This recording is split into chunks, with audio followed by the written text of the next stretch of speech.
All right. Good evening and welcome. My name is Stephen Whiteman. I'm Senior Lecturer in Art History and Deputy Director of the Power Institute for Art and Visual Culture here at the University of Sydney. Thank you all for coming this evening. Before we begin, I would like to acknowledge the traditional custodians of the land upon which we gather, the Gadigal people of the Eora Nation.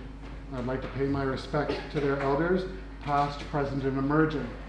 As we come together tonight to share research and to learn from one another, I'd also like to recognize the forms of knowledge that are inherent in the custodianship of land. It is with great pleasure that I welcome you all here this evening for a lecture by Professor Paul Jaskot of Duke University.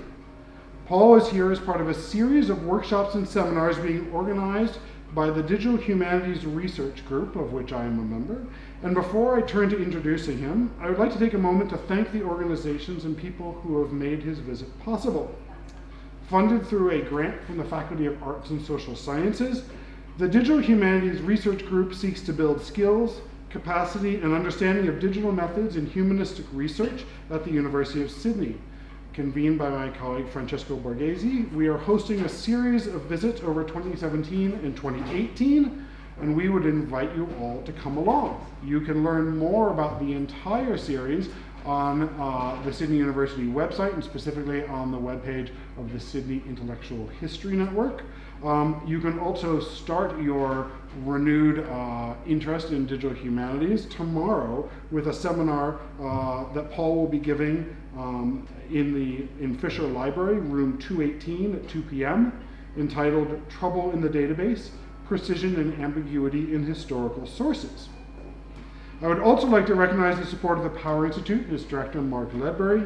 The Power Institute runs a wide range of public programs on art and architectural history each year, and I encourage you all to take a look at upcoming events available on powerpublications.com.au. And finally, a big thank you to Katya Heath, Katie Euclasia, and Isabel Hoare-Thorburn for all their hard work in pulling this evening together. And now to turn to our speaker. Paul Jaskot is Professor of Art and Architectural History at Duke University and Director of Wired Lab for Digital Art History and Visual Culture.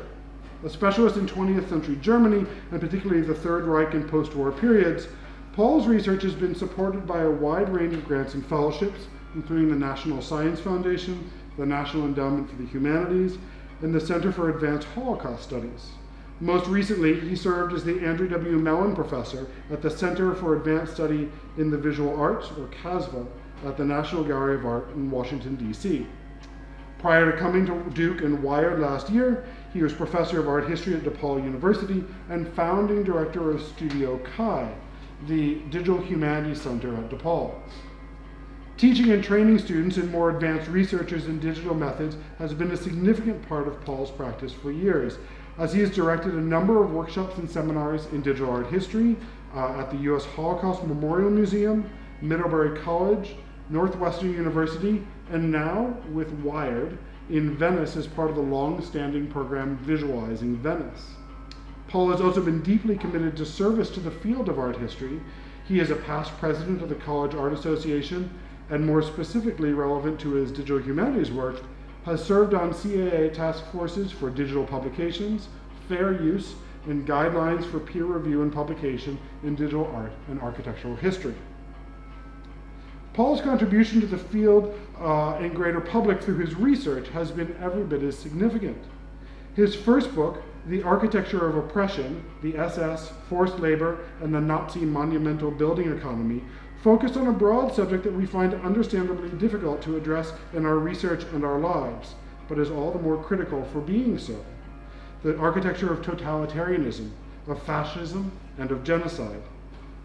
Ranging from grand public projects to the architecture of forced labor camps, the book turns architectural history on its conventional head, exploring not only awful spaces rather than glorious ones, but also the economics of the construction industry and of human labor as essential to understanding the Third Reich. Paul's second book, The Nazi Perpetrator, Post-War German Art and the Politics of the Right, builds on this work by re-evaluating art and architecture of the post-war period in light of contemporary debates about the Nazi past, including evolving understandings of who bore responsibility, who the perpetrators of Nazism were, and how they ought to be held to account. Paul's current research, about which we will hear tonight and tomorrow, expands upon these previous studies in part through an intensive engagement with mapping and spatial visualization. As with all his work, it is deeply archival, but through the lens of databases and reconstruction, also invites us to consider how we know what we know about the past, and the ways in which historical knowledge, which seems both certain and tenuous, can be navigated in the present. With that, I would invite you all to join me in welcoming Professor Paul Jaskot for this evening's lecture, A Plan, a Testimony, a Digital Map, Analyzing the Architecture of the Holocaust. Paul.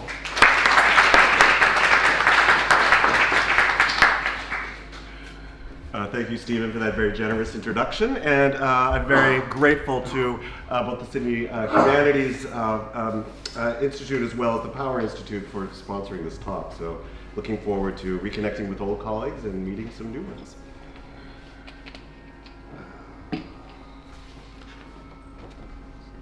Just sorted here.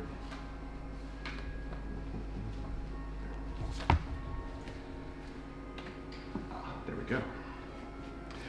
There are, of course, few buildings still in existence, more associated with the horrors of the Holocaust than the entrance guardhouse at the gate of the entrance to Auschwitz-Birkenau, which you see on the screen. This is not a piece of architecture as we're used to thinking about it. We are so familiar with this building that we really don't even see it anymore. It appears on the covers of books, is the opening shot of documentaries, and has shown up in countless movies, such as Schindler's List, of course, or other works of art, and of course, is referenced often by survivors. We see it as a stable, massive, symbolic form, but nevertheless, we don't think of this building as about architecture, we think of this building as about genocide. But today I would like to think of the building not as a symbol, but rather as a process. Or in other words, we should move our attention from the overall symbolic significance of the building and think about its individual forms as they exist over time, or to use art historian Marvin Trachtenberg's formulation, the building in time. Let us zoom in, for example, on a detail. Here you see something that disrupts our attention, a seam in the brickwork.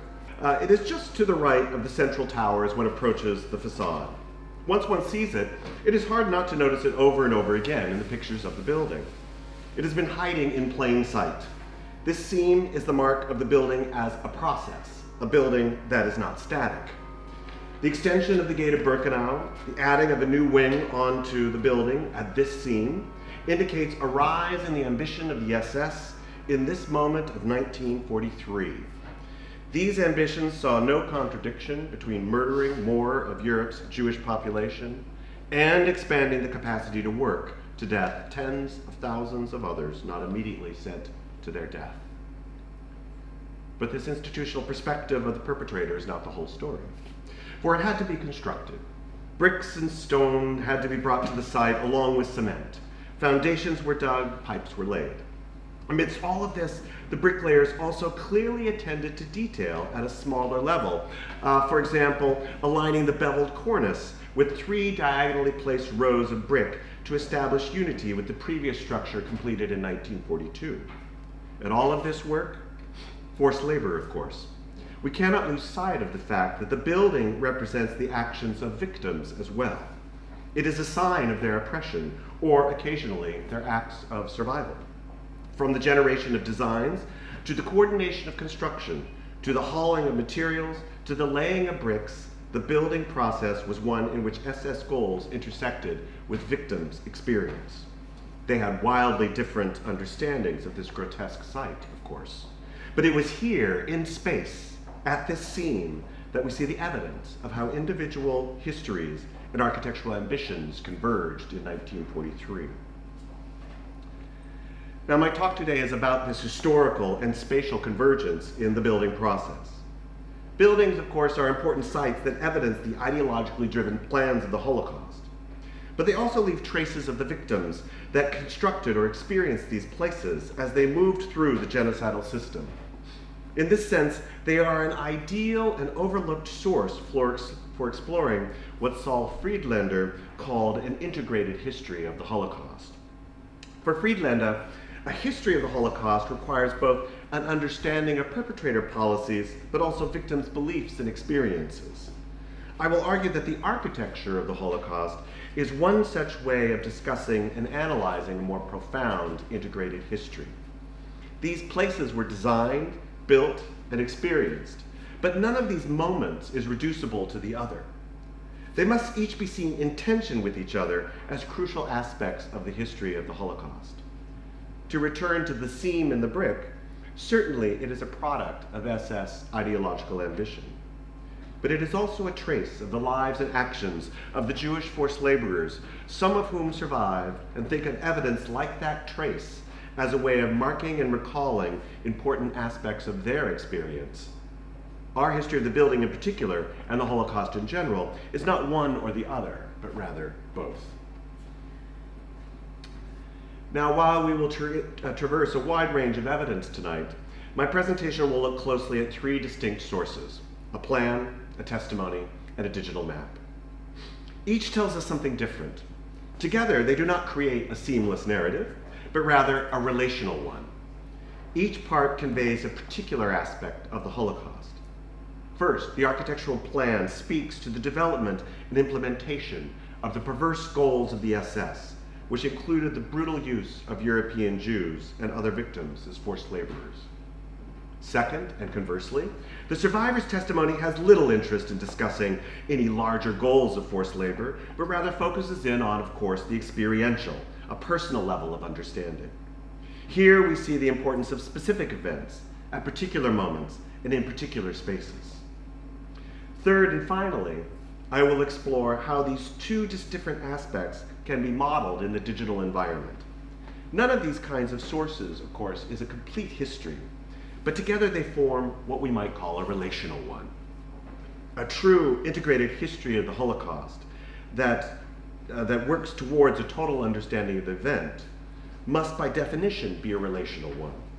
It is only by thinking relationally that we do not lose the survivor's story in the vast abstraction of a systemic analysis of the camp network.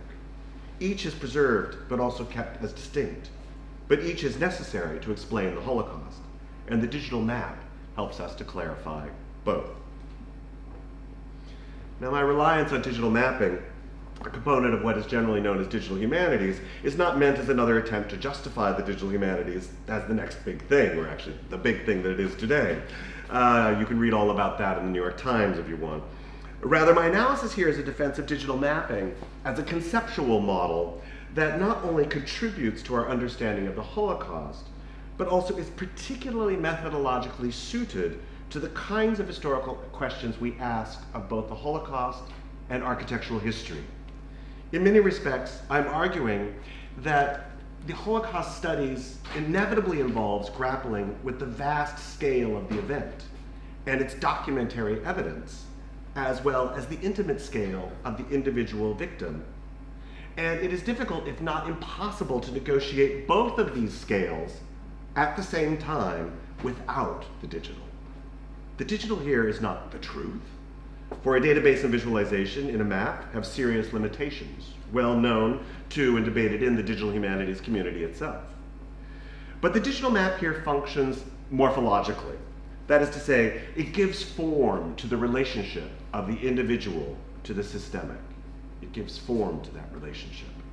We need new approaches such as digital mapping, but used relationally to other historical sources, so that we can see the form of that more complete history of the Holocaust, a goal which is worthy of our students, our institutions, and ourselves. Let us start with a plan. What you see on the screen is a 1942 plan for changes to the main camp, or Auschwitz I as it was known, along with the surrounding area. For those who have not visited the memorial space, Auschwitz is actually 3 sites. Auschwitz I, the main camp, opened in 1940. Auschwitz II, or Auschwitz-Birkenau, a camp to house forced laborers and to murder Jews and others in the gas chambers, and Auschwitz III, or Monowitz, an industrial forced labor site. SS Untersturmführer Lothar Hartenstein finished this new plan for Auschwitz I on 12th of November 1942. While it is a particularly finished drawing, it is one among literally thousands of other drawings that remain concerning Auschwitz, with some coming from the central office of the SS administration in Berlin, but most made in the central building office, or Zentralbauleitung, of the camp itself. Now, I would note that many of the key drawings concerning major structures, that is, the ones we're more familiar with, and the architectural office in general, have been documented and have been discussed in some of the publications you see here, and my work certainly builds on those predecessors. The plan is also, though, quite particular, coming as it does in a very specific moment of the camp's history and the building activities of the central building office. It gives us insight into the dynamic between architecture and oppression, culture and genocide. Certainly, it is not a particularly innovative or surprising design. The curved roads of the SS settlements on each side of the camp were standard in housing estate planning since the Garden City movement of the late 19th century. And the regular institutional layout of the inmate spaces, as well as the alignment of the forced labor site along a central access road, which you see to the upper left there, represent the kind of rational planning typical of industrial and penal sites in the modern era. But the use of color, as well as the spatial and temporal scales of the plan, are worth noting, since these are the formal characteristics that help us understand the Holocaust from the perpetrator's perspective. Note, for example, that the orange and green-blue complementary colors are only in the central section of the plan, drawing our attention. These are the areas focused on industrial forced labor, like the Krupp work to the left of the camp, the new SS administrative headquarters to the lower left, and housing for the labor inmate population at the bottom. But these areas are not only visually prioritized, they're also temporally prioritized as well. The key at the base of the plan shows us that the building office was very much aware at any given moment which buildings in this highlighted section were planned, which were already under construction, and which were finished. Finally, the plan also makes us think of time in multiple scales. There is the micro focus on time for those prioritized buildings in the middle, whereas the plan in itself represents macro time, for it incorporates past buildings that were built before the SS even got there, those currently prioritized, which are in the middle of the plan, but also the future of the SS as a central power in Europe. The housing estates, for example, are about that future. They're not built and they're not prioritized for now, they're prioritized for later. The SS conceived of both immediate needs, strategically highlighted in color, and prioritized a relationship to the war in the form of forced labor, expansion of administrative space, and the ability to hold and oppress more inmates, both Jewish and non-Jewish. At the same time, though, it never lost sight of its ambition for a dominant future, a future marked by cities and settlements over the eastern lands freed of Jews, Slavs, and others deemed inferior. To put it in blunt terms, the implementation of the plan, its temporal framework, required genocide. It shows how deeply genocidal thought was spatial thought, which absorbed all aspects of life. Future time and strategic current time cannot be separated, only prioritized. Building the future, thus, involved building the present, with forced labor and genocide a requirement for each. The plan, thus, shows us both. Note as well the large-scale planning involved in Hartenstein's drawing, particularly as it incorporated the urban scale of the composition and the interest in thinking about multifunctional sites. In particular, spatial scale was important to their conceptual thinking as the temporal scale just discussed. The SS was concerned with design at the smallest spatial scale of the building, evidenced by thousands of drawings and details. But they also were active in urban and regional planning, as indicated in the plan. And yet further, they organized building activities also at the continental scale level of the war raging at the time, such as the mobile building brigades of forced laborers, which could be deployed all over the occupied territories for strategic building interests. Hartenstein's plan here is further evidence of that kind of thinking, where the parts of the site are made into a synthetic whole. For these architects, the present and future world were vast in scale, and scale, expressed in human terms, is control over building and space. However, this perpetrator's view belies evidence of who was doing the building. Here, the ideologically perfect world of the plan drives us back into the archive to see the messiness of the building process. Archenstein's neat categories of time and space fall apart in the face of a complex world of day-to-day construction, with thousands of orders for materials, working drawings, shipments of cement and wood, and of course, labor allocations. The SS solved these logistical problems by throwing at this task the one resource most at its disposal, the forced labor of Jewish and non-Jewish prisoners not immediately selected for murder in the gas chambers. The records from Auschwitz, though partial, are staggering in what they reveal about the involvement of architecture in forced labor. We're able to get a particularly good view into the scale of forced labor in construction from monthly reports in 1942, that is at the same time Hartenstein was working on his plan. While there are spikes and troughs in the numbers, by July of that year, at least 8,530 men and 3,200 women were working daily on forced labor construction in Auschwitz alone, a number that remains above 5,000 even in December, and that is a time when usually all building has been stopped. Note as well that forced labor also by July of 1942 included at least 160 prisoners who were forced labor architects in the office of the Zentralbauleitung itself. And it's just one of these anonymous prisoners' numbers right there on the plan. What do we make of these numbers? On the one hand, they clearly correspond to the optimistic flurry of planning and activity for the camp in late 1942, so evident in Hartenstein's plan. But they also show us the shift in labor at Auschwitz toward the armaments economy that begins to gather steam in 1943, that is, after the failure of Stalingrad. On the other hand, though, these numbers highlight what scholars have not really talked about. That is, how much of the daily life of forced labor inmates in these years was occupied by the often brutal work of construction.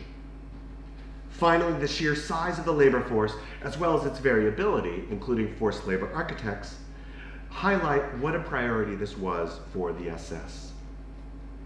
But was this just a focus at Auschwitz? How systemic was this interest in construction for the SS and the camp system as a whole? Let's briefly turn to that question in order to expand the significance of our analysis of the Hartenstein plan. My co-author Ann Kelly Knowles and I have been exploring the camp system for some time, and through our use of what's called Geographic Information Systems, or GIS, we've been able to visualize the camp's database that formed the core of Volume 1 of the U.S. Holocaust Memorial Museum's Camp Encyclopedia. Of the 1,111 camps of that site, over 188 have no specific labor designation. But of the 923 remaining, 40% list construction as a primary or secondary goal of the forced labor of the camp. This is compared to the 32% that list armaments production as either a primary or secondary goal. That is, more construction, not armaments. The map of this data, which you see here, also visualizes the clear clustering of camps, the red dots in the center, at which armaments production was a primary function of forced labor. Construction sites were focused more prominently along the periphery of the overall camp system. Now, even though women were significantly involved in building, the percentage of women camps that list construction activity as the major forced labor concern are relatively low, I should note. In some, sub-camps with a major emphasis on construction were more dispersed. Extending the empire out emphasized previously overlooked forced labor tasks of construction, while consolidation near the core reflected the commonly known scholarly emphasis on armaments production. And when I say commonly known, I mean that the scholarship on forced labor focuses on armaments production. It says very little about construction at all. Construction's role in the SS system as a whole indicates a much larger function of this labor and its impact on the individual inmate worker's experience than we have previously assumed. And yet, however much the plan has allowed us to spin out an analysis of various aspects of SS ideology and the scale of Nazi genocidal ambition, such a system-wide analysis also, of course, obscures. For example, we might follow this map and conclude that women's camps which were exclusively women's camps, which were more concentrated in the center, were less involved in construction than men. It would be easy to ascribe this to the manual labor of construction work, seemingly more suitable to men. But we know all too well that the Nazi apparatus had no such subtle parsing of labor and gender when it came to victim groups. Indeed, women were just as likely to be involved in difficult physical labor as men, and it affected their chances of survival in the brutal implementation of the Holocaust just the same. The plan and the attendant maps I've shown is only one part of the story, and like any focus on explaining the perpetrator, it can obscure more important questions about victims and survivors. This becomes clear if we turn to our second kind of evidence tonight, the experience of individual European Jews and what they remember in their testimonies about the architecture of the Holocaust. There has of course been important work on survivor testimonies, an invaluable source for understanding the ethical and social dimensions of the Holocaust. And I point to Noah Schenker, who's down the road at Monash in Melbourne, and his more recently published book, which I really think is quite excellent on understanding testimony. Testimony has both a common and a deep element to it. The common element of testimony are those moments that survivors describe how their story intersects with known historical and geographic arcs of the Holocaust, such as, for example, the common discussion of a group transport to Auschwitz or the organization of their observations in a chronologically ordered sequence of narrative events ending with liberation. But the deep element, which you also see coming out of the testimony, is what interests us here. Those components are the moments in which the individual survivor reveals a specific experience, perception, or story that is about their very particular space and time. These micro moments can often be abrupt interruptions of the testimony or be remembered only in fragments with chronological and spatial references that may or may not fit neatly into a larger historical narrative of the shared experience of genocide. It is worth recalling that for those of us who have watched a lot of testimony, the briefness of a mention or of an event is not necessarily an indication of its importance. After all, in the 3-hour format of the Shoah Foundation's testimony, and I show you the interface here of the Shoah Foundation, in that 3-hour format, giving a whole life's story doesn't leave a lot of time for dwelling on any particular event. Nevertheless, I would argue that forced labor construction appears consistently as this kind of deep element, especially when we look at women's survivor testimonies. Of course, these women speak to the brutal building policies of the SS and how that affected large groups of inmates, as we have discussed. But when women discuss their own construction forced labor, it is rarely with any sense of what they are building or why. More often, it is that disruption in the narrative, an interruption, that it has to do with how particular spaces were experienced at specific times and how construction work came in at a specific moment. That is to say, the spatial and temporal scale of building in time for women is fragmented and occurs at the micro level of the body. I want to focus on a particular case to expand on this point, the case of Bellicorn, Polish Jew born in Łódź in 1923. To give this case some context, we can point to some common patterns in how Jewish women discussed buildings and construction work. Now, my initial sample here is derived from women who, like Korn, were forced to build either immediately before, during, or after their time at Auschwitz. Most of these women were in Auschwitz in the SS system in mid-1944 and after. That is, at the same time that the SS was expanding its forced labor operations to coordinate with the last-ditch buildup of the armaments industry at the end of the war. This was not the optimistic moment of the plan we've just discussed, but rather the desperate moment before the final collapse of the German effort. In viewing these testimonies, it becomes immediately clear not only that the women see the built environment differently, as of course we would expect, but that their understanding of building is literally the exact opposite of the SS perspective we have seen in analyzing the plan. To remind ourselves, the SS emphasized kind of the cultural values of that larger, long-term imperialist ambition, the multifunctionality of spaces, and some attention even to the aesthetics of the plan and its spaces as well.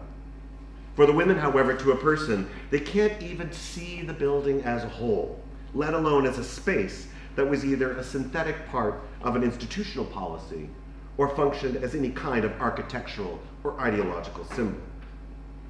That is to say, the women described the buildings they worked on as well as those they lived in as fragments made up of rooms, specific signs like a chimney, or merely as a site, a kitchen, a plaza, a gate.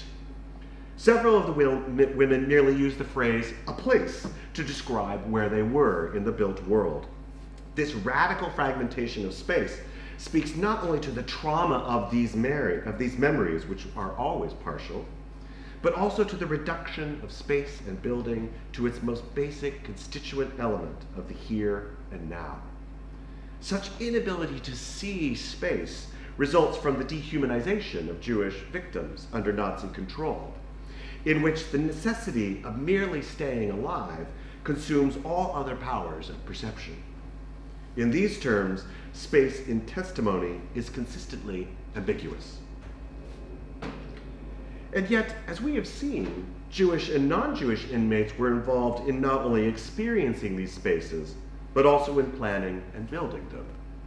What's surprising is that they seem to have to insert the testimony about their construction work abruptly into the narrative, to create the space of a deep element that signals their particular experience. And I can't tell you how many times, if you listen to the testimony, the women literally have to kind of stop the narrative and say, no, I'm going to talk about construction now. So they have to really kind of force their way into that story. These experiences seem to be such a departure from the common testimony that even the interviewers of the Shoah Foundation skip over these segments relatively quickly. But as I've just mentioned, these women often repeat these moments, nevertheless, by insisting on listing the banal labor tasks. Digging, lifting, carrying, hauling, and site clearing are the most often referenced tasks, with an emphasis on brick, stone, and cement. Now, while they performed many other physically demanding tasks at the hand of the Nazi authorities, construction work consistently came forward as an extreme sign of their physical oppression, even if it did provide them with a way to survive one more day. Now, this general summation and brief quotation provide context for the compelling testimony of survivor Bellicorn. At the time of her transport from the ghetto of Łódź in 1944, she had never even heard of Auschwitz. Her transport arrived on August 28th. As with many testimonies, Corn is vague about specific agents, buildings, or functions. That is, in those aspects of her experience that could have overlapped most closely with SS concerns. So she talks about being taken to, quote, other rooms, unquote, or saying that, quote, they announced, unquote, a selection for inmates to be taken to forced labor in Germany. At the same time, the built environment for Corn exists, like for the other women, as a series of fragments. For example, near the chimneys signifies crematorium. Corn, focused on memories of survival, pays little heed to policies or relationships of space and time, present and future. After only a few days in Auschwitz, she was at the roll call plaza for the selection for inmates to be sent to Germany. In a dramatic move, when she didn't hear her name called, she grabbed her sister anyway and went over to the group of people being sent to forced labor, assuming that that must be better than where she was. She called that her Auschwitz escape. What follows this moment is an 11.5-minute segment in which it is clear that the next few months of her life included the experience of transport, work, and survival of the brutally cold winter of 44-45, shared by many survivors and victims, that is the common testimony, but this period for her was also punctuated by building. In this period of her life, she worked at the forced labor camp of Langenbielau in Silesia in Germany, now in part of southern Poland. The camp was a subcamp of Grossrosen. Here, Corn remembers arriving at the moment of a construction of a barracks and a shower. That is, it's her first memory of the camp. And she herself was assigned to this task of constructing this building right after she arrived. She also was assigned to construct bunkers for air raids and, quote-unquote, building long ditches. She didn't know why she was digging these foundations. She just knew that was what she was doing. She was then transported early in 1945 to Parschnitz, another camp of Grossrosen subcamp. She thinks she was there for about 3 months, where she built more air raid shelters and dug more foundations. Her description of the spaces through which she moved indicate her perception of the organizational structure of the SS system, camp to subcamp, etc. But the vague sense of chronology and the 4 distinct moments of construction which enter and then abruptly drop out of the testimony communicate clearly the fragmentary understanding of space and time that disrupt an otherwise coherent narrative. This heavy labor by a woman is hiding in plain sight in the testimony, covered over by the otherwise more familiar, if equally brutal description of women and other inmates in the last few cold months of the war as they desperately fought to survive till liberation. Bellicorn's testimony is thus both familiar and unfamiliar. It is one of thousands of testimonies that speak to the degradation and oppression of the Nazi occupation of Europe. It affirms and expands our knowledge, reminds us not to forget each and every individual. It is also, though, less familiar in its insertion of the presence of forced labor construction activity, on the role of that specific labor in her survival. The emphasis on air raid bunkers, for example, is picked up in other narratives of women, so that it becomes clear that experiencing the forced labor events at the end of the Holocaust meant a constant process of destruction and construction, as each side in the military conflict built up or destroyed the capacity of Germany to continue the war. This experience of the built environment had no meaning in any cultural or systemic sense from the women's point of view. Instead, like corn, the destruction of a factory one day meant only that they had to carry cement to the site to start building the next. Time, as described in testimony, was reduced to one event following another, and conceptions of space were localized to the specific site of labor. These women might remember German terms used for work, such as Bauarbeit, but any other connection to the SS plans for the site existed only in their endurance of the brutal daily experience of forced labor. But one thing is clear: the last year of the war for many survivors was spent in the midst of one of Europe's largest construction sites. Both my discussion of the SS plan for Auschwitz as well as my focus on the testimony of Bellicorn indicate how important our attention to time is in the analysis of the architecture of the Holocaust. The temporal dimension is crucial, for it both links and separates the two kinds of evidence. For the SS, the temporal scale rested on how present actions related to future ambitions in a tense but integrated relationship. Such concepts of time were matched by concepts of space, which connected this particular plan for a camp to the overall system of forced labor construction camps. But for the victims, as we have seen, such a systemic and holistic sense of time or space were irrelevant. Time exists in testimony as only present, as fragments of moments, just as spaces and buildings are marked not as whole structures, but as parts, walls, plazas, corners. The perpetrators were interested in a constant push for synthetic notions of time and space, while the victims placed an emphasis on phenomenological and fragmented experiences. But how then do we talk about the two temporal and spatial plans together? A digital animation of the construction of Auschwitz during 1943 and early 1944 may help to give form to some of the issues raised by the earlier SS plan of 1942 and the later Korn testimony of her experiences in 1944-45. Now, due to time constraints, I'm showing you select stills from the animation here on the screen, which run from left to right. As with previous camp systems maps, this animation resulted from my ongoing work with Ann Kelly Knowles on analyzing the spaces of the Holocaust through digital mapping and other visualization means. For the Auschwitz project, we were interested in reconstructing the buildings at the site in order to ask historical questions about what the built environment might tell us about the Holocaust. As we progressed through our research, Chester Harvey, our colleague, developed a database of buildings at the site, a database that includes over 1,400 buildings and counting. And I would say we're probably about 2/3 of the way through the architectural archive, 1,400 buildings and counting. These included both the large-scale monumental buildings like the entrance pavilion at Birkenau, with which we started, but also small vernacular structures like a troop sauna at the entrance to Auschwitz I. The scale of the SS ambition, that we have seen marked in the plan was evident to us as we built the database. What we thought we were visualizing was this large-scale world of the SS as a first start to our reconstruction. Now, this moment of 1943-44 was important in the history of the camp. Yet, while not overlooked, it is often downplayed by the scholarship. This is not surprising, given that the history of the camp and the interests of Holocaust research. On the one hand, scholars have emphasized the step-by-step radicalization of anti-Semitic policy by the perpetrators that led to the war and the foundation of Auschwitz in the first place. Nazi policy escalates those attacks into full-scale genocide with the deployment of the Einsatzgruppen in the east after the beginning of the war. These mobile killing squads were gradually replaced with killing centers, including Auschwitz, beginning in 1941. By 1942, genocide was, of course, not a plan. It was a reality for European Jewry, an established policy in the death camps and at Auschwitz.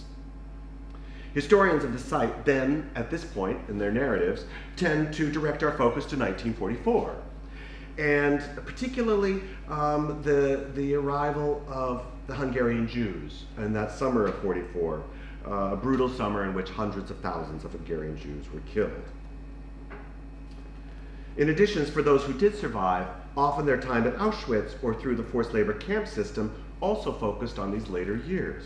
Comparatively fewer Jewish inmates survived the camps who were incarcerated at Auschwitz before or in the early years of the war. Now, I'm generalizing here, and there are many exceptions to what I've just summarized. But I remind us of this dominant direction in historical narratives and testimonies since it clearly leaves a gap in the history of 1943. This is the gap between the SS plans and the majority of survivor testimony that the animation addresses. Now, our initial visualizations focused on trying to make sense not of the visual elements of the SS plan, but its functional ones. That is, we were going to do a typological study of spaces. We were trying to capture the multifunctional spaces in order to visualize not just the major structures that are well known, but all the buildings in between, and to think about the relationships between the functions. This large-scale map, for example, gives us some sense of the complexity of functions, and I'm going to zoom in on one lower corner right here, which is that. Now, focusing on the eastern corner of the main camp of Auschwitz I, this digitally marked up SS plan gives us some example of this multifunctional space. As you can see, it includes a variety of SS buildings, from the domestic structure and garden of the commandant at the lower left, to the troop housing in the middle and the saunas, to the central building office to the right, and to the slaughterhouse for the camp canteen in the upper center. But it also includes visible inmate spaces, including, most obviously, the crematorium, which I should note changed function several times in these years, and forced labor barracks and inmate buildings that you can see to the upper left. Now, this visualization, and the larger one of which it is a part, indicates important factors for the analysis of Auschwitz. On the one hand, they show the lack of a rationally planned and controlled space, not the well-ordered world of the SS we might expect.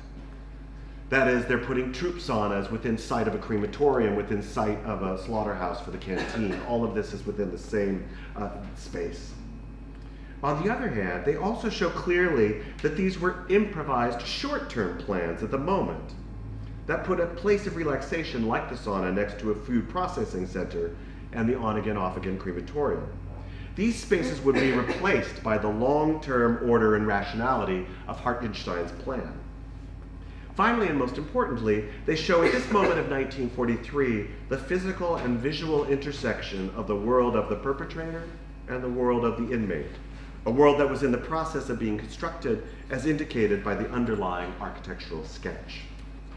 Now, this last element of the process of construction can only be inferred, of course, from the plan or from our digital reconstruction. Building in time is something we can only describe as related to, but outside of this static visualization.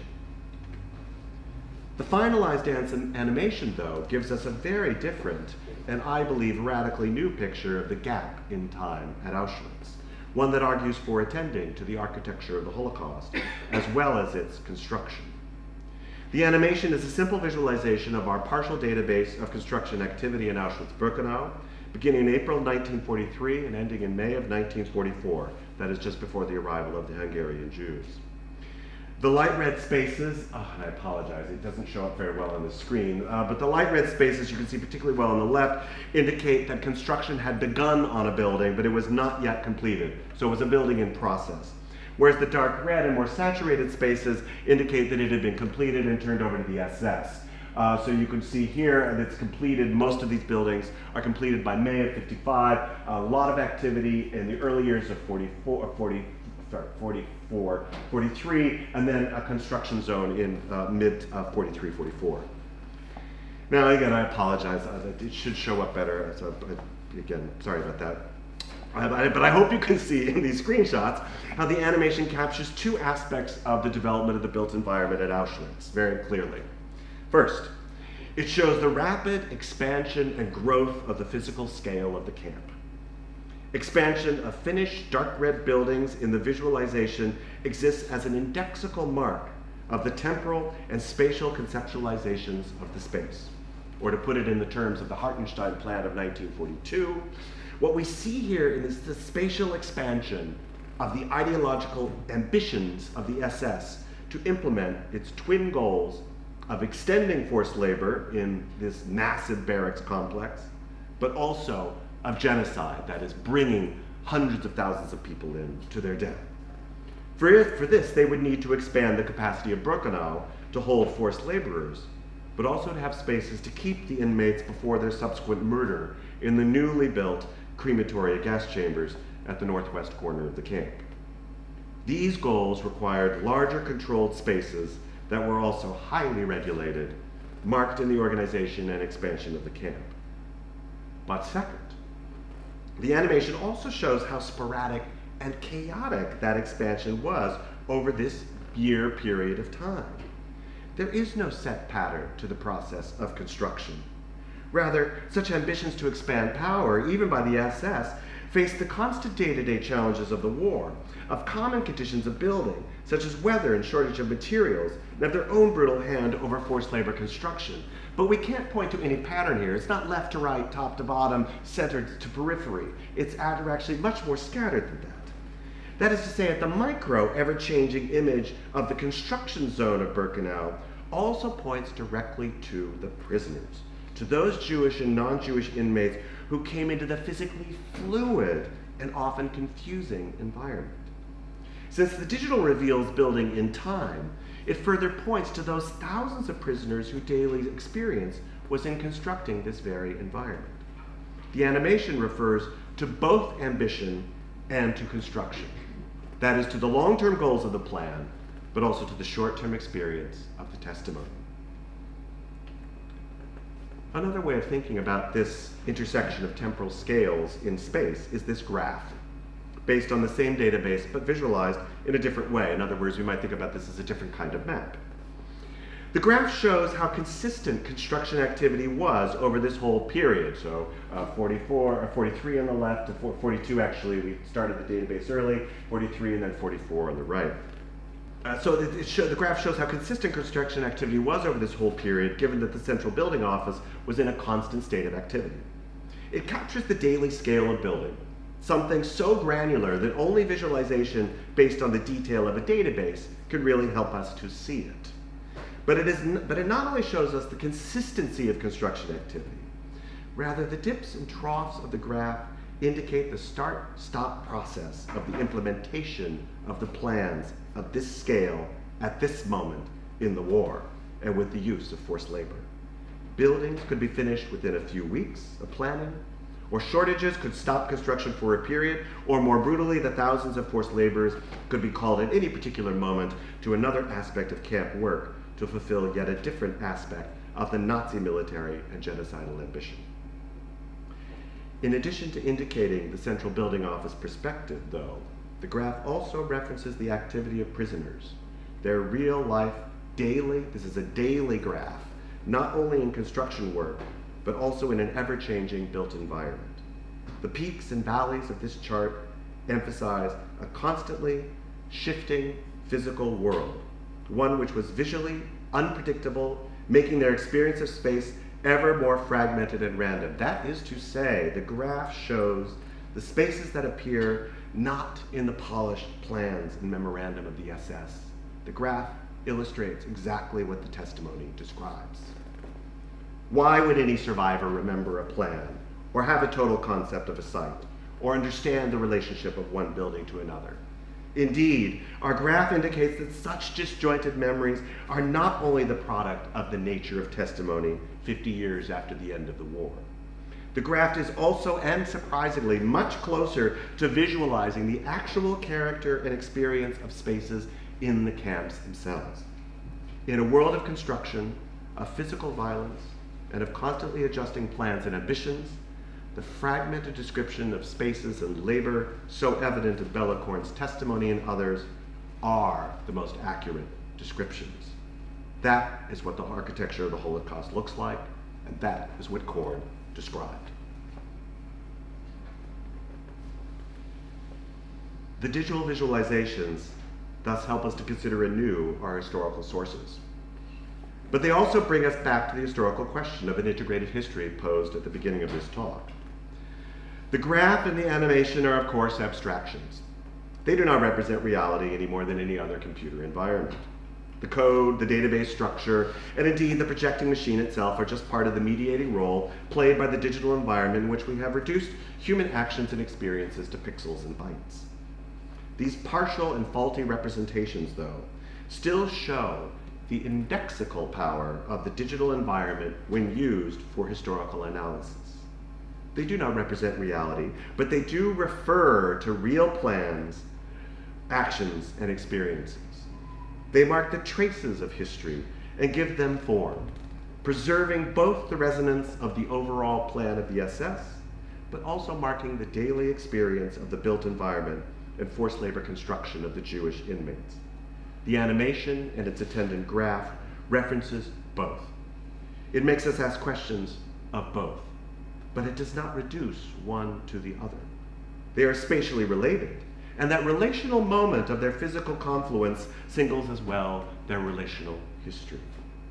Through visualizing the architecture of the Holocaust as building in time, we critique a monolithic view of the long-term goal of the SS by showing their need to be built step by step, brick by brick, cement bag by cement bag. But importantly, we also recover more clearly traces of the inmates' experiences of forced labor, validating and contextualizing the testimonies of those post-war survivors. The digital is not a replacement for an analysis of the document or the testimony. It merely gives form to their relationship and shows how we can start to talk about both the systemic and individual questions in the Holocaust together. Now, what I've tried to argue here was how looking at construction can change not only our analysis of the built environment, but give greater complexity to an integrated history of the Holocaust. Architecture as process could be a unique resource for Holocaust studies as we become more and more integrated in a diverse set of spaces, from ghettos to camps, from front lines to bombed cities, from post-war trial rooms to living room testimonies. That is, art history has some work to do in this field. The digital methods have been important here, but only as part of this broader, deeply humanistic project.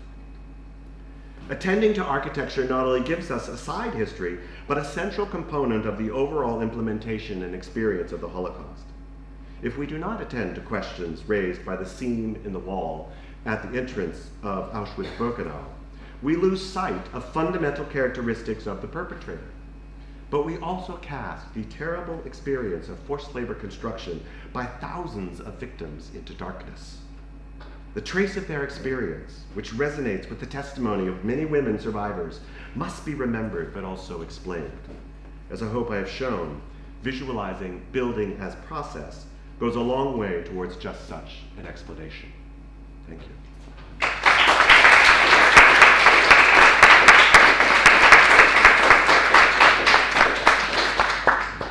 Thank you very much, Paul. We have some time for questions, for which you don't need me, but I can stand up here and field, or you can field your own questions. Either way. Sorry, thank you for your as an architect, I'm extremely curious to know about, I've never heard about these enslaved architects who work inside of this office. So I've never heard about. So can you share any, stories that you heard about their experiences, because it's new for me. Right. I'm glad it's new for you. It should be new for you because actually there's very, very little written about it. We have a few, there are a few testimonies that have been published by, these are not Jewish architects, or they're not Polish Jews, but they were Polish Christian architects that were put into the camp. Right now I have, as I said, about 160 or more. That's because my list that I have is 160, but I have 160. I have a list of, it's an SS document that says, today we have 160 architects working for us, and then tomorrow 3 of them died, we're gonna need another 4 or 5. So we don't have their names, we don't have their numbers, we don't have any way of tracing them. What we do know is that the SS though started to rationalize their architectural offices in '43, and they started to trade architects amongst the camps from the enslaved population. So that's really, so we have those numbers. I can get those numbers from the SS documents, but we don't have the names yet or the individuals. That said, now that this story is starting to come further forward, there are many of us that are starting to look for those architects, and we've started to find some of them. So I have a colleague, Waitman Bourne, for example, who's doing the ghetto in camp at Lvov, which is now in the Ukraine, and he has found an incredible archive from a survivor who was a Ukrainian Jewish architect, and it includes drawings that he did while he was an architect, and he tried to not only did he draw for the SS, but he used drawing as a way to record atrocities that were committed in those spaces. So that's a very rich source, and hopefully that's going to be published, I think, next year. But there's still a lot more work to be done, and I'm hoping to actually get a complete list of architects. That we only know the name of Albert Speer. We only know Albert Speer. Every time they talk about this period in an architect, talk about Albert Speer. So what you said was really new for me. Yeah. Well, I should say that if you can think about the work of Robert Jan van Pelt is really extraordinary. He's looked at the architectural office of Auschwitz, but he's looked at mostly at the SS architects. So Karl Bischoff, for example, who led it. Another book, please someone write this, should be the number 2 in that office, which is Fritz Ertl. Ertl designed the plan of Birkenau. Ertl was the number 3 man in Gropius's office. Ertl was a Bauhaus graduate, and he designed Auschwitz-Birkenau, and we pass over that history all the time. It's time someone wrote a book on that history, so please do that. Yeah. Thanks, Paul. That was fascinating and riveting. I'm interested in this idea that you're talking about, this fragmented seeing. And it seems to me that there's some kind of relationship between the idea of these tasks and materials. So you're talking about very simple words and phrases that kind of are part of this testimony. It seems to me as if it's related to the idea of repetition. So anything that's kind of repeated starts to mold or meld together so that one memory is the same as another. So this idea of memory, remembering and forgetting is part of this idea of repetition. But it also seems to me as if it fits into the larger picture in terms of the Nazis' goal in order to control vision in Germany. The idea of controlling what people see in the camps, what the experiences are of the camps, but also this idea that Dagmar Barnau and others talk about of not seeing what was going on, but also how they try to control and fragment seeing in other ways through photography and place and all those other things. So I'm just wondering if that's kind of tied into it, and perhaps, I don't know if you did kind of mention male testimony, but is there something there that kind of fills those gaps, or do you think that there's sort of something else going on? That's interesting. I've never kind of thought about that fragmentation and the control over vision as well. But thank you for pointing to the male testimony, because I'll go there first. I started this project. Don't throw tomatoes on this. I started this project, of course, going to male testimony because, well, they were the construction workers, right? And I cannot point you, by the way, I can't point you to a single article in any language I know that talks about women construction workers. 0. And there were tens of thousands, right? 0 articles. But that's also interesting because they actually rebuilt Germany afterwards. the women that's in the front. Right, exactly. Yeah. So that idea of construction of women. But anyhow, so I started this thinking, well, I'll look at the men's testimonies because I wanted to think about that. And it was only when I was starting to use the index of the Shoah Foundation, you type in construction, forced labor, and you get a bunch of testimonies, and there was occasionally one by a woman. And so I thought, well, let's just narrow this by gender. You can search by gender. And there it was like, then thousands popped up. But I've been already watching the male testimonies, and so then I shifted to the women's testimonies, and that was the moment, because it's like, oh, wait a minute. It's not that the women and the men so much talk about it differently, it's that the interviewers have a gendered assumption. I think that's really what's going on. So I can only tell you, you can only see so many testimonies. If you saw all the Shoah Foundation testimonies, it would take you, someone has estimated, 26 years every hour of your life, right? So every one of us works with a case study group. So that caveat aside, of the men that I saw, if you were forced labor in construction, you might say, well, I had to carry cement bags every day. The next question inevitably from the interviewer is, well, what were you building? And if you said, well, I don't really know, do you think you were building the Krupp work? Yeah, I think it was the Krupp work. That is, the men were kind of encouraged in the interview to talk about the structures that they were building. I gotta tell you, if you're a woman and you say, well, I was carrying bags of cement, inevitably the next question is, well, did you support each other on site? What did you do at night? I know, I got it. So the interviews themselves are so gendered. And it comes from that moment, look, they did the interviews very quickly, so we should be very grateful. There are 52,000. So we're very grateful about that, but they did the interviews quickly, so there's a kind of formula. Again, Noah Shanker does a really great job of talking about this. But that's where I think, that's where the women are different, because then that's when the women stop the narrative. Say, well, would you stop right there? No, I wanted to talk about digging the ditch. I'd like to talk about that. So that's what happens. So that's where the repetition comes in. So in some ways what we're seeing is kind of two ways of forgetting. There's certainly, as you say, the kind of SS or the Nazi way of forgetting, which is to try to control how your vision is. But there's a post-war way of forgetting as well, which is that the way that by the 90s, when these testimonies were coming about, there was a narrative of the Holocaust which worked against the deep testimony, the fragmented nature that some women and men in other contexts wanted to talk about. So I don't know if that answers your question, but it certainly is. It was shocking to me, that disruption. We have a bunch of questions, so let's just start at the far side and come across. Terry? Well, I've had the advantage of both reading your books and hearing another lecture. So I've got 2 points that I'd just like you to expand on for the benefit of everybody here. The first one is the extent to which, as you've shown in a general way, that the construction industry was itself a killing machine. And that's obvious in the most general way.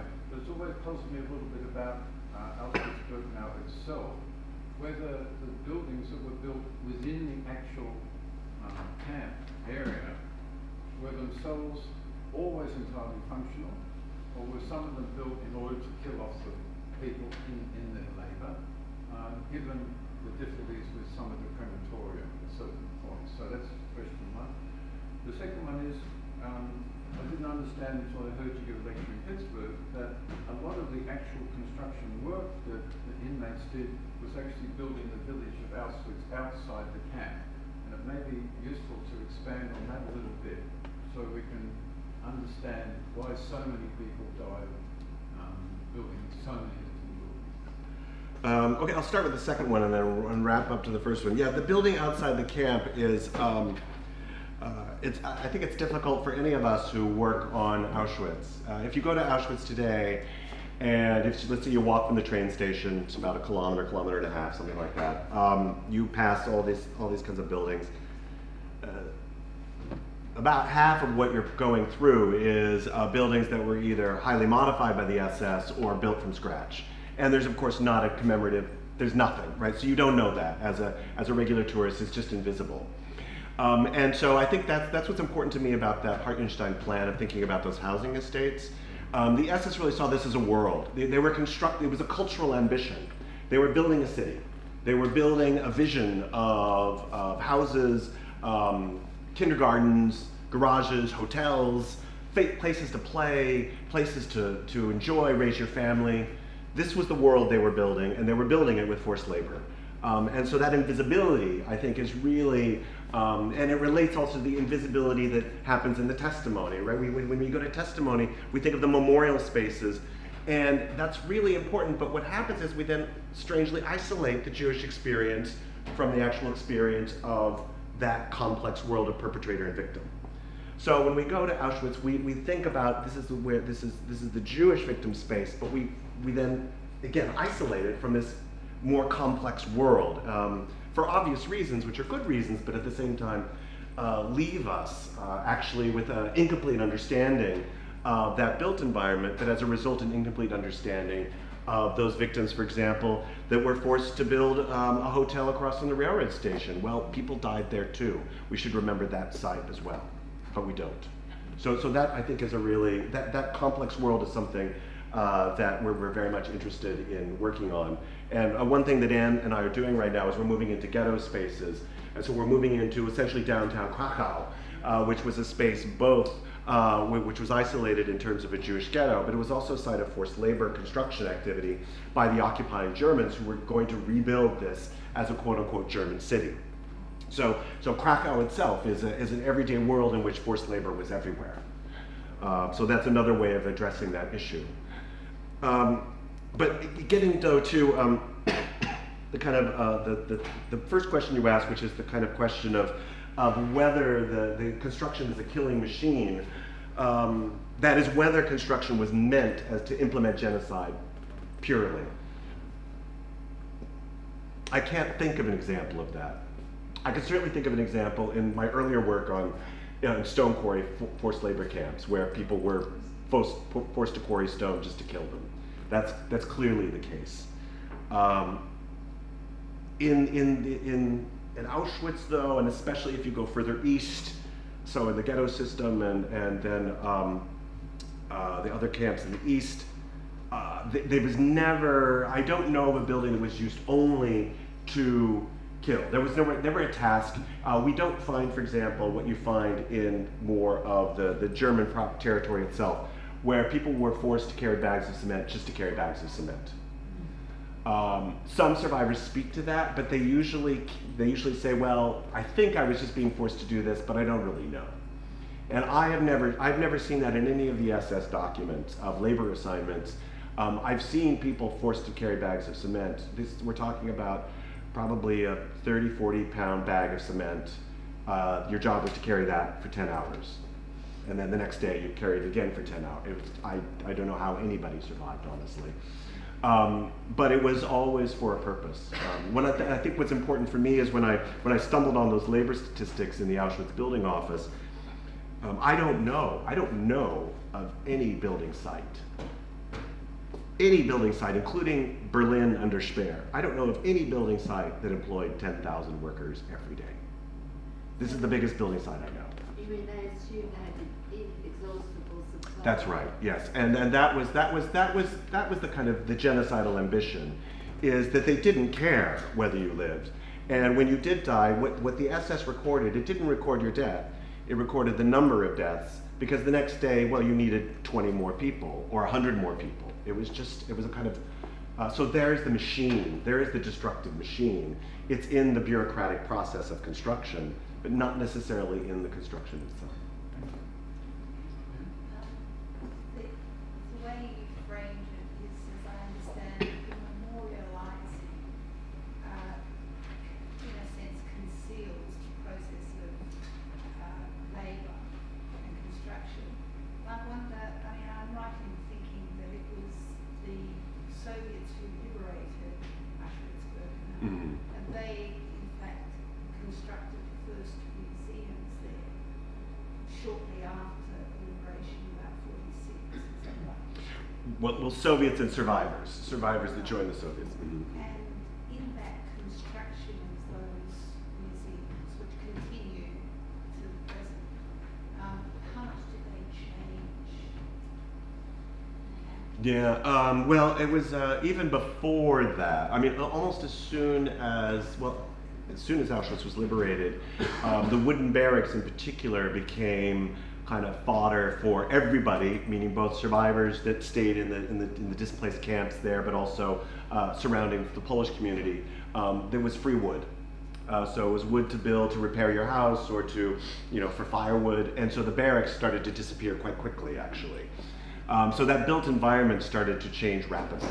So one of the reasons we have today, if you go to Auschwitz and you see that very poignant, massive field of chimneys, it's not that the buildings have been destroyed, but that they were taken away for other purposes. One of the so that's one thing, is that the landscape itself changed because of the history of the site. But with the memorialization project, I would say that the way that memorialization changed this camp and other camps was that it very quickly centered on and started to create certain symbolic centers to the camp that then became what we might call magnets for construction or aesthetic activity.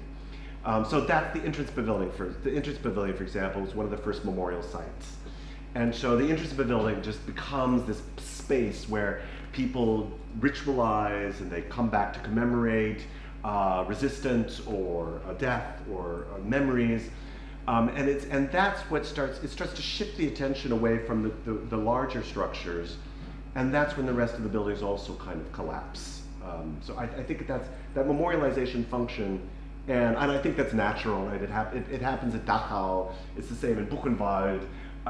You could just see the way that memorializing culture starts to concentrate the spaces in a different way. I guess that's how I put it. I don't know if that answers your question quite, but. I'd just like to ask you, at some stage during the Second World War, the Germans realised, in actual fact, that they were losing the war. Did that change their construction? Did they rationalise to build up anti-tank establishments somewhere else? Well, I think the important key to remember there is that before late 1942, the SS, which controlled through their camps the largest labor force in Europe, refused to align that labor force with the war economy. They weren't going to do it. Albert Speer, when he becomes the Minister of Armaments in February 42, he goes to Himmler and he says, you must start using these people for armaments work. And Himmler refuses. He says, no, we're going to keep stone quarrying. We're going to keep doing what we're doing here. Now, there were exceptions. I'm vastly generalizing, but up until late 42, the SS resisted moving their forced labor operations into aligning it with the war effort, because they thought the war was going to be over, and they were going to take advantage of that post-war economy, and then they couldn't be wrapped up in tank production. They had to be ready to mobilize that labor for other kinds of interests, peacetime interests. Stalingrad changed that. So Stalingrad happens, Goebbels gives his total war speech, early 1943. It's only in the massive buildup of Birkenau is only made possible because the SS has to, by 43, turn its entire tens of thousands of forced laborers operation to the armaments effort. So what you're seeing at Auschwitz-Birkenau, for example, that's when you start constructing the Krupp's facility, which was an armaments facility. There's no Krupp's factory there in 1942, zero. The Krupp's factory is there in 43. Now, IG Farben was there, and that's part of the war effort, but that's because IG Farben was also working quite well with the SS. So it was, but this wholesale orientation of SS forced labor and construction to the war effort happens only in early 43 after Stalingrad. And then what you see in the memorandum is suddenly the SS architects starting to communicate much more directly with other people in Berlin about coordinating the war effort. So you do see that. I might be jumping the gun a little bit because you mentioned only just starting, but I think that the camps, they've got this kind of blank slate space thing where they can build this whole city, as you called it. But the ghettos, they've already got established buildings, and again, I might be too early, but can you tell us anything about how space was used differently there, or is it Right. too early in the piece? Right. Well, it is too early, but I'll give it a stab anyhow. So I'm actually literally, 2 weeks from now, ask me, because the architect Hubert Ritter was a German architect from Leipzig. He was assigned Krakow, and he came in and he was a big architect. So he's not Speer big, but he's just under Speer big, and very, very famous, designed many famous structures in Leipzig, and he's assigned to redesign Krakow. And his archive, which is in Munich, and by the way, there's no one who studied Hubert Ritter, so there's another book that needs to be written. Well, actually, I'm going to try writing that, so don't go there. No, but there's seriously, it's so his architectural designs are actually, we do know that there were, I can count at least a dozen buildings that were completed in Krakow. But what's interesting about the ghetto spaces is that, of course, much of this is appropriation of buildings, of existing buildings. The Judenrat, for example, the Jewish Council, a very, very prominent building on one of the southern squares of the ghetto in Krakow, for those of you who know Krakow. That building was a 19th century judicial building, but the spaces actually were totally redone. And so there is actually quite a bit of building that is involved in the ghetto itself, in the ghetto infrastructure. So it's not just the wall, that's something we would expect, but actually the spaces that were appropriated, particularly where there was an intersection between the SS and the Jewish community, those were spaces that were architecturally redesigned, as far as I can tell. I mean, I know of several, I don't know how comprehensive that is. That said, the last kind of component of that is that the ghetto spaces themselves were within sight of other non-ghetto spaces. So there's a spatial visual relationship between the two communities, but it's also one that's quite physical in the sense that ghetto workers were used outside the ghetto for construction activity. So there's the other link there. So again, thinking about this as a broader built environment, not just an aesthetic question, but an aesthetic and labor and time question is really what I think we need to do. I was wondering if it was possible to map out the fragmented testimonies in some kind of, I don't know how that would actually work, but you're talking about how the interviewers sort of nudge the testimony in a certain way. So is there a space for reinterpreting the testimonies in an architect's way or an architectural perspective, and what would that look like, and would that be of any value at all? I'm smirking only because that's the holy grail we're looking for. Yeah, that's so. Testimonies are tough. They are, particularly the ones we're looking at are English language. So that means they're usually second language testimonies. They're including as well Yiddish. They'll throw in maybe some local other words from, say, a Polish language, even though they're not Polish. So the linguistic problems of testimonies are complicated, and they're complicated actually from a digital perspective. One thing that we thought we were going to do, and we started this about 2 years ago, was to change the testimonies into text. I know, and as an art historian, I say, they're videos, they're visual documents, they're not textual documents, but one step at a time. So we were going to change them into text, get transcripts, and then we can use corpus linguistics to start to see the actual spatial patterns and then try to map that. Well, that's proven to be a little more difficult than even we imagined. Yeah, it's really, and the language problem, because the way corpus linguistics works, which is a natural language processing, so using a computer to do language, right now the programs are language specific.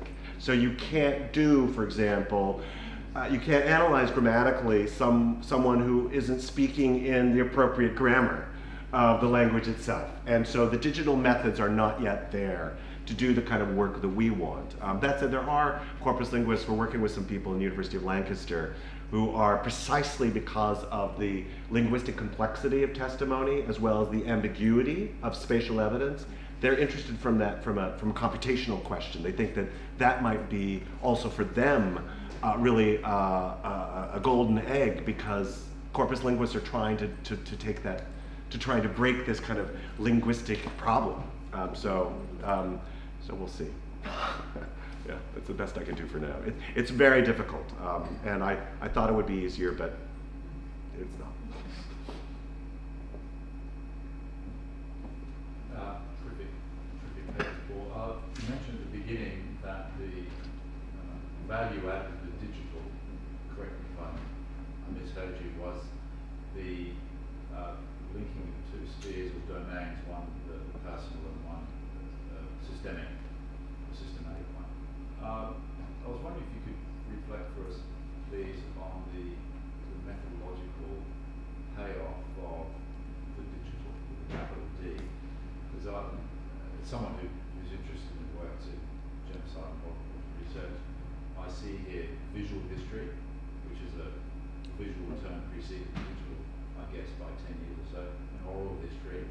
So what's the digital adding here, other than being an information source, for example, the digital, what's called visual history archive now at the Shoah Foundation, as you know, in USC. Good question. I think that's an important one, because I think that for me, sorry, I'm looking at my wall there. The writing's on there. Right. Yeah. One of the important things about you might have noticed, for example, my visualizations are not that sophisticated. They're not that polished. And the way that I talked about it, it's very important for me to emphasize, for example, that when Anne and I started working on the Auschwitz project, so this led up to an article we wrote, it was about that multifunctional space, but then we shifted. So that is the importance of the digital as emphasizing the choices we make as scholars and the way that the digital itself produces new questions. That's a really important step. You can't just do your research, go to the archive, get the testimony, write it up, and then hand it over to the tech person and say, could you visualize this? Could you make it a visual? That's not how it works. I mean, you could do that, that's perfectly fine. But that's not methodologically, that's not what we're doing here. Methodologically, the digital is part of exploring these disparate kinds of evidence. So the digital itself helps you explore and in new ways, just like going to a new archive. So in that sense, it's a kind of it's not a new epistemology, but it helps you to put things together in new ways. So methodologically, that's what it's doing. So that's one response. But secondly, and I think more importantly, what the digital does that you cannot do in any other way is that it preserves the individual unit, the individual person, the individual building, whatever individual single moment of analysis. It preserves that single moment of analysis within a vast field of scalable evidence. So, for example, I can show you a map of 10,000 buildings, but I can also say, and that one building you're interested in, the one building by, fill-in-the-blank architect, it's still there. So that the individual and the systemic are, the systemic is not an abstraction in that regard. I mean, it's not an abstraction in the sense that we are merely generalizing from some data. It is actually the data itself. So, yeah, I'm not making that very clear. What I'm trying to say here is that preserving the individual within the systemic is only something you can do at scale in a digital environment. And that allows us, I think, to crack the nut of integrated history, which in Holocaust studies everybody talks about integrated history, and none of us have been able quite to do it. We go micro, we go local, we go individual, or we go macro, or we take our micro case study and generalize to the macro, or take our macro and then dig into a micro case study.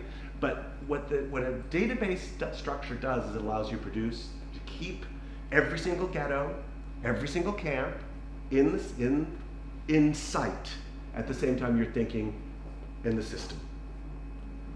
I don't know if that's an answer, but it's a very, very important point of why I think we need to use digital methods. It's also in our historical terms why I think the digital is really suited to only specific kinds of methodological approaches, such as social art history. I'm a social art historian. So. We have time for one more question. Sorry, I'm blah, blah, blah. No, Spurgeon history. No? Well, then I hope you'll all join me in thanking Paul Jaskot.